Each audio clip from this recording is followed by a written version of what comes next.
Questo non sarà il solito video.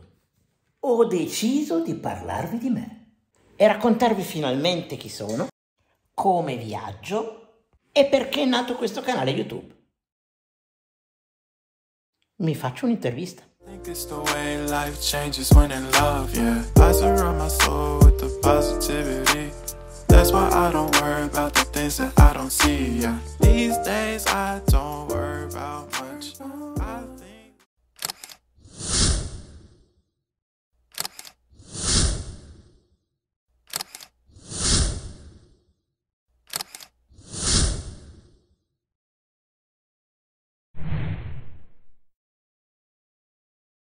Non credo sia semplice rispondere a una domanda come questa.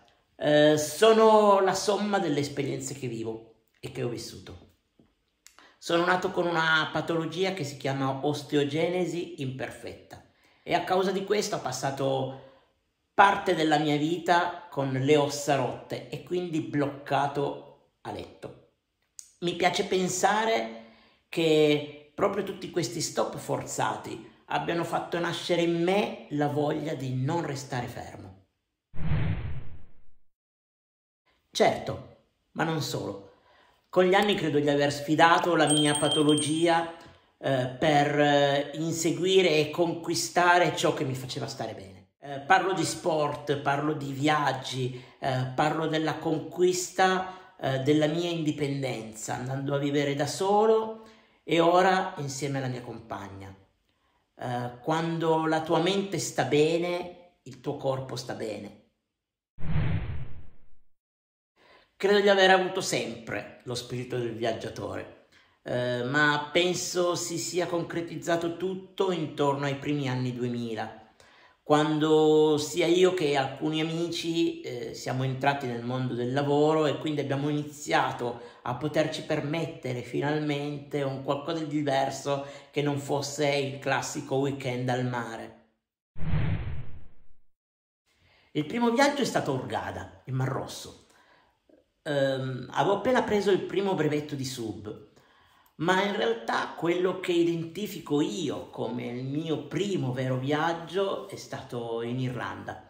2 settimane on the road con gli amici. Io adoro l'Irlanda e adoro il suo popolo.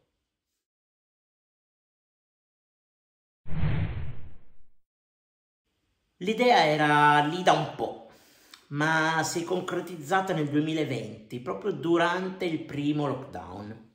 Avevo pensato a un blog di viaggio, ma ho realizzato che in realtà il modo migliore per me, che rappresentasse il mio modo di viaggiare, fosse quello di raccontarlo attraverso le immagini e le parole. Ho un ricco archivio di fotografie e qualche video fatto con il telefono negli ultimi anni. Li ho messi insieme e così sono nati i primi video di A Road to Go. Poi quando abbiamo potuto riprendere a fare anche solo piccoli viaggi, ho iniziato a fare delle riprese sempre più mirate per raccontare meglio, oltre ai posti, anche l'accessibilità, le difficoltà che si possono incontrare viaggiando con una carrozzina, ma anche le soluzioni che si possono trovare per non rimanere bloccati. Ovvio, queste sono delle soluzioni che ho trovato per me e che possono andare bene per me, possono non andare bene per altri.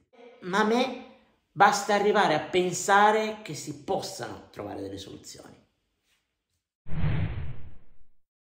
Farò un video sul mio setup di viaggio.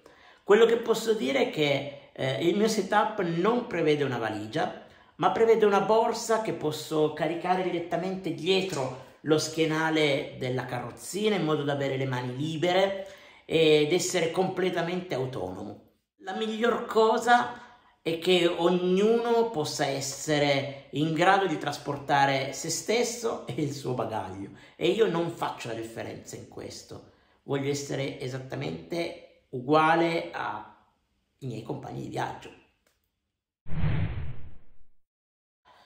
Quanto tempo ho per rispondere a questa domanda? Scherzo. La scorsa estate siamo stati nel nord della Spagna, un viaggio on the road in macchina e dormendo nei campeggi, è stato bellissimo. E poi abbiamo fatto anche qualche giorno a Malta, improvvisato, ma fantastico.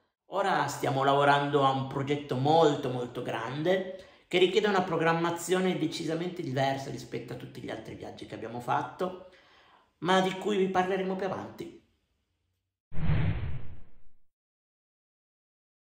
Sì, Road2Go ormai non è soltanto mio, siamo una coppia e questo è un sogno che entrambi avevamo nel cassetto da molto tempo.